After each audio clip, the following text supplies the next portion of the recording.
Hola, la saluda Gaby, del Instituto Bíblico para la Mujer, hoy 9 de noviembre, revisando nuevamente nuestro devocional en pos de lo supremo. El título de hoy es Servicio Sagrado y la cita la encontramos en Colosenses capítulo 1, versículo 24, donde dice lo siguiente: ahora me gozo en mis padecimientos por vosotros y completo en mi carne lo que falta de las aflicciones de Cristo. Oremos.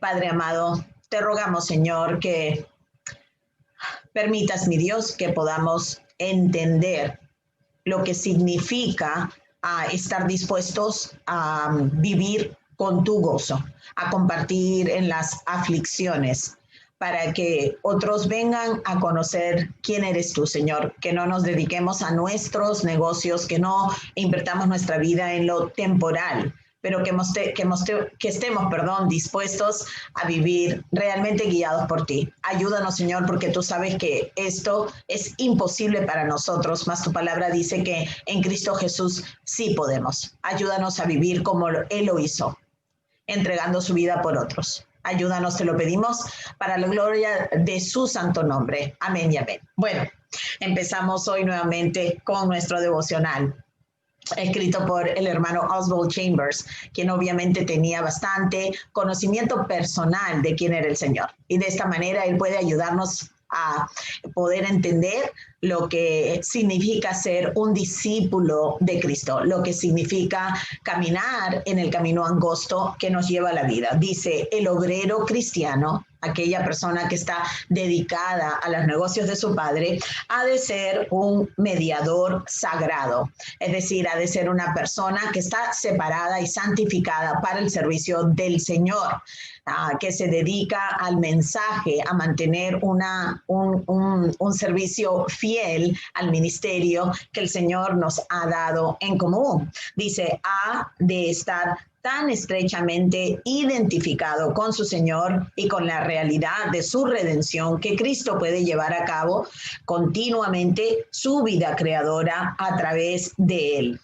No me estoy refiriendo a dos personalidades impuestas por la fuerza o superpuestas una sobre la otra, sino a la presencia real de Cristo actuando a través de cada aspecto de la vida del siervo. Entonces, no estamos hablando de que existe en nosotros una coexistencia entre Cristo y nosotros, sino que habiendo sido, como dice, unidos a Cristo, siendo la novia de Cristo, que realmente seamos uno, que el Señor gobierne nuestras mentes, que nos dejemos guiar por su espíritu para llevar a cabo la razón por la cual el Señor nos ha separado, nos ha santificado. Él nos salvó de algo, nos salvó de aquella ira que va a caer sobre todo pecador, porque nadie es justo. La palabra nos dice que ni siquiera hay una persona justa,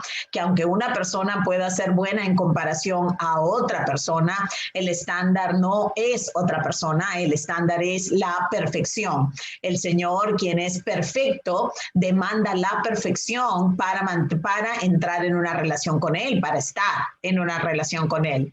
Nosotros sabemos que ningún ser humano puede alcanzar esa perfección habiendo nacido desde ya con una naturaleza pecaminosa. Por ende, si no hubiese sido por el Señor Jesucristo, quien es nuestro sustituto, quien vino a vivir la vida que nosotros no podríamos ni queríamos vivir en obediencia genuina a su Padre, y luego morir para pagar la deuda que nos correspondía a nosotros los pecadores, y de esta manera, a través de su resurrección, venciendo la muerte, poder realmente reconciliarnos con nuestro Creador al punto de llegar a ser familia en Él.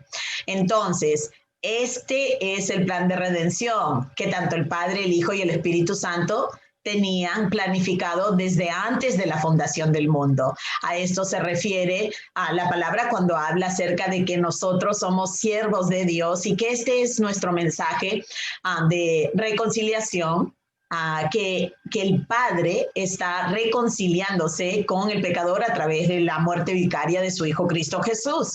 Nosotros no debemos llegar a ser como una competencia con el Señor, donde es parte nuestra vida y parte su vida, parte nuestro mensaje y parte su mensaje, y nosotros terminamos siéndole infiel, porque en realidad con el Señor es todo o nada. Dice, cuando predicamos los hechos históricos de la vida y la muerte de nuestro Señor, tal como se revelan en el Nuevo Testamento, nuestras palabras se convierten en sagradas, no porque nosotros las hacemos sagradas, sino más bien nosotros confiando en la palabra del Señor tal como está presentada, vamos a poder apreciar el poder del Señor, cómo su Espíritu va santificando aún las palabras que van saliendo de nuestra boca, porque son sagradas. Dice, Dios las utiliza, es decir, estas palabras, estos mensajes que nosotros compartimos con otros, pero mensajes siendo fieles al Señor, las utiliza sobre la base de su redención, ¿ven? Si tienen algún poder es porque Cristo nos redimió y porque este plan es un plan trinitario, un acuerdo que ellos han hecho.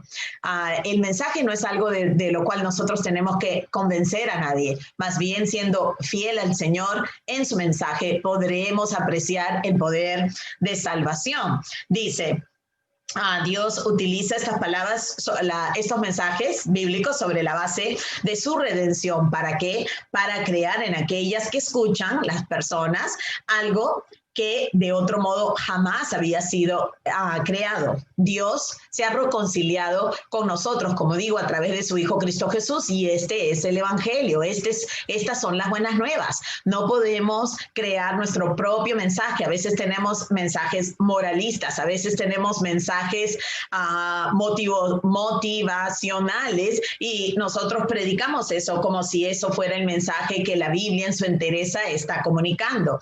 Si nosotros nos dedicamos a predicar ese tipo de mensajes, el enfoque estará sobre nosotros y no sobre el Señor, por lo cual no veremos cambios en las personas, los cambios que solo el Señor puede traer. Dice, si nos limitamos a predicar los efectos de la redención en la vida humana, es decir, si le decimos a las personas que pueden tener paz con Dios, que si quieren tener gozo, que si quieren tener esperanza, que son los efectos y no la causa de la redención, entonces siempre estaremos como vendiendo los beneficios separado del gran beneficio que es una relación con el Señor Jesucristo.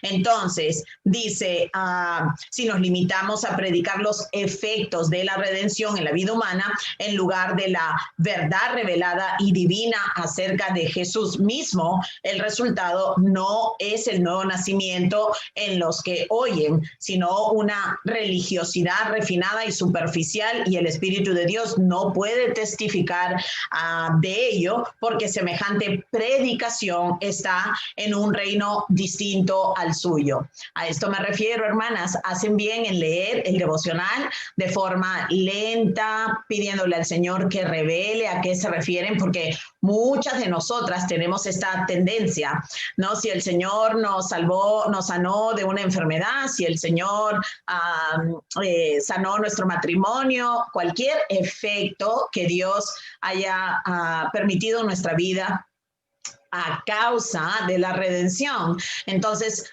lo único que haremos es atraer personas a un sanador, atraer personas a Dios como si Dios estuviera aquí para resolvernos algo muy por debajo de la realidad.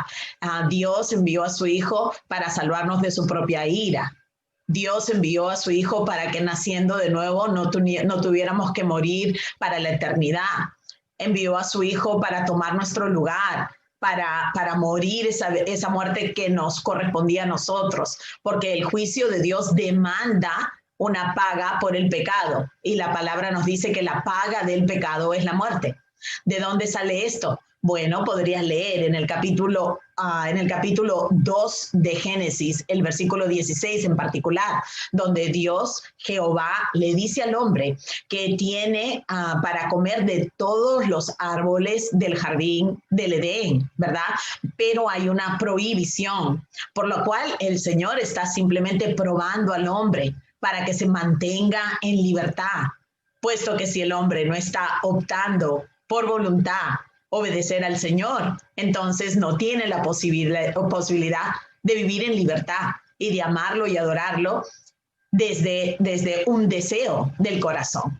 Entonces sabemos que Adán y Eva pecaron y ellos nos pasaron a nosotros una naturaleza que ya venía llena de pecado, una naturaleza que ya venía en enemistad con el Padre, una naturaleza que era pecaminosa y que se manifestaría en cuestión de horas, de minutos o de días, pues nadie tiene que enseñarle a un niño a pecar, todos sabemos pecar porque todos nacemos pecadores. Entonces Dios en su misericordia echó a andar un plan de redención a través del cual Él había prometido que enviaría a un ser humano, mas no sabíamos que sería Dios encarnado. La semilla de la mujer lo llaman desde Génesis capítulo 3. Versículo 15, donde Dios promete y va dándonos sombras, va dándonos ilustraciones bastante claras, se pueden ver obviamente en retroceso, de que Él enviaría a su Hijo a ser nuestro sustituto, porque nosotros tuvimos una cabeza federal o tuvimos un representante en el Jardín del Edén que lamentablemente optó por su voluntad en lugar de obedecer al Padre. Entonces Dios siempre había prometido que enviaría un sustituto, enviaría a alguien que volvería a representarnos, y este es Jesús. Este es el plan de redención que nosotros debemos predicar, pero muchas veces no lo conocemos, no entendemos realmente por qué Cristo murió en la cruz, por qué tenía que ser sacrificado así, por qué el tercer día, por qué vencer la muerte. Todo eso es necesario, hermanas, que lo aprendamos. Te invitamos a que consideres estudiar en el Instituto Bíblico para la Mujer.com. Nos puedes encontrar y puedes estudiar teología en una forma simple, en una forma que te ayude realmente a vivir una vida correcta de adoración, simplemente dependiendo del Señor, porque nada podemos hacer separadas de Él. Dice aquí, para terminar, dice, hemos de asegurarnos que estemos viviendo en tal armonía con Dios que al proclamar su verdad, Él pueda crear en otros aquellas cosas que solo Él puede hacer. Cuando decimos, qué personalidad tan maravillosa, qué persona tan fascinante, y qué conocimientos tan extraordinarios. Esto es cuando escuchamos a otra persona, a que nos están como contando sus testimonios y su personalidad es tan exuberante y nos llama la atención todo eso. Dice, ¿qué oportunidad le queda al Evangelio de Dios a través de todo aquello? No puede fluir por este canal porque la atracción es al mensajero, mas no al mensaje. Si una persona cautiva por su personalidad, si una persona, llama la atención o cautiva por su personalidad, digamos porque es muy chistosa o porque tiene un mensaje tan atractivo o lo que sea, dice, el foco de la atracción está lamentablemente en sí misma. Sin embargo, si se identifica con la personalidad de su Señor, el foco de atracción viene a ser la obra de Cristo. En esto podemos como probar las aflicciones que todavía faltan, digamos, por compartir. ¿Por qué? Porque en vez de querer nosotros ser el centro de atención, en lugar de estar nosotros como las víctimas de la historia, como las que no han recibido lo mejor que podría haber sido, de alguna manera llamando atención a nosotros mismos, en lugar de mantener el enfoque en el Cordero de Dios que vino a quitar el pecado del mundo. Hoy mismo estábamos estudiando con el pastor José Buter, que es presidente del Departamento de Teología de nuestros institutos, y él mismo nos estaba mostrando en el Evangelio según San Marcos cómo Juan el Bautista tenía claro que él no era digno ni siquiera de desatar las sandalias de aquel que venía después de él. Aquel que venía no a bautizar con agua, sino venía a bautizar con el Espíritu Santo. Este es Jesús. De él estamos hablando. El mensaje corresponde a su obra perfecta y vicaria en la cruz del Calvario y no a todos los efectos o los testimonios de la grandeza que Dios ha hecho en nuestras vidas, porque si no estamos comunicando otro mensaje, estamos llamando la atención como que Dios puede arreglar tu matrimonio, Dios puede ser tu perfecto terapista.